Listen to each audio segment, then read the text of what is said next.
Prélèvement à la source, rémunération des dirigeants de société, quelle imposition en 2018 ? Avec l'entrée en vigueur au 1er janvier 2019 du prélèvement à la source, les rémunérations perçues par les dirigeants de société en 2018 ne seront pas imposées, dès lors qu'elles ne présentent pas un caractère exceptionnel. Toutefois, pour les dirigeants qui contrôlent la société qui verse leur rémunération, le caractère exceptionnel est apprécié selon une méthode particulière. Pour rappel, comment fonctionne l'année de transition ? En 2019, les contribuables déclareront normalement l'ensemble de leur rémunération perçue en 2018. L'impôt sur les revenus sera dans un premier temps déterminé selon les règles habituelles. Dans un second temps, la fraction de cet impôt correspondant aux revenus non exceptionnels sera annulée en tout ou partie par l'attribution d'un crédit d'impôt calculé par l'administration, dit crédit d'impôt pour la modernisation du recouvrement, CIMR. Cette méthode permet d'imposer les seuls revenus exceptionnels, de préserver les réductions et crédits d'impôt auxquels le contribuable a droit en 2018. Quels sont les contribuables concernés ? Le caractère exceptionnel de la rémunération perçue en 2018 par un dirigeant dépend du contrôle qu'il exerce dans la société. Un dirigeant salarié est considéré comme exerçant le contrôle de la société dont lui ou son conjoint, époux ou partenaire lié par un PACS, ses ascendants, descendants ou frères et sœurs perçoivent des rémunérations.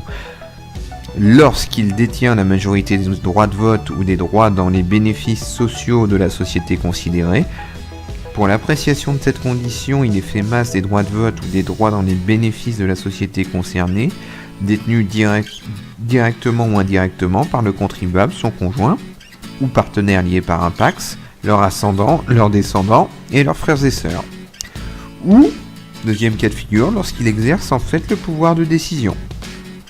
Par exemple, tel est le cas si le salarié dispose directement ou indirectement d'une fraction des droits de vote ou des droits dans les bénéfices sociaux égale ou supérieure à 33,33% et qu'aucun autre associé ou actionnaire ne détient directement ou indirectement une fraction supérieure à la sienne. Attention, cette mesure ne concerne donc pas que les dirigeants de société détenant un mandat social. Comment est déterminé le caractère exceptionnel de la rémunération ?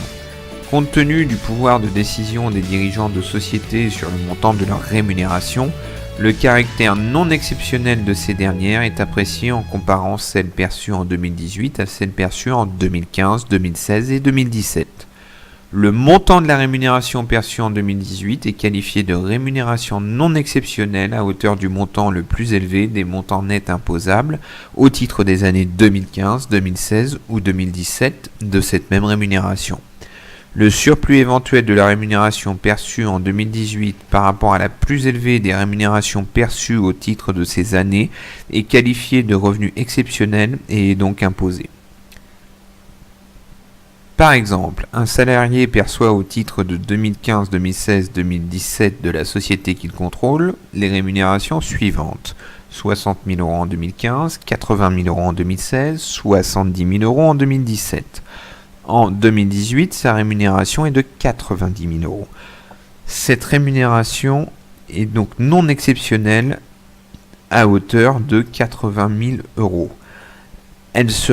Il sera donc imposé à hauteur de 10 000 €, la différence entre la rémunération 2018 de 90 000 € et la plus élevée des rémunérations des 3 années précédentes, celle de l'année 2016, 80 000 €. Est-il possible d'obtenir ultérieurement une restitution de l'impôt sur le revenu 2018 ?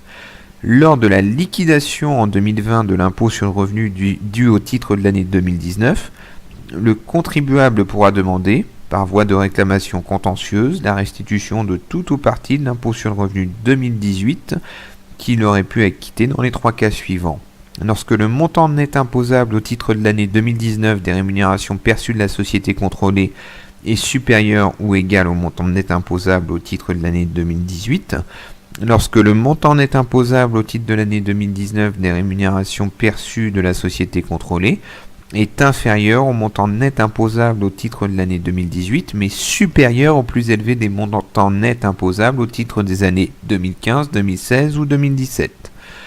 Et enfin, lorsque le contribuable est en mesure de justifier de la hausse des rémunérations qu'il a perçues pour la seule année 2018.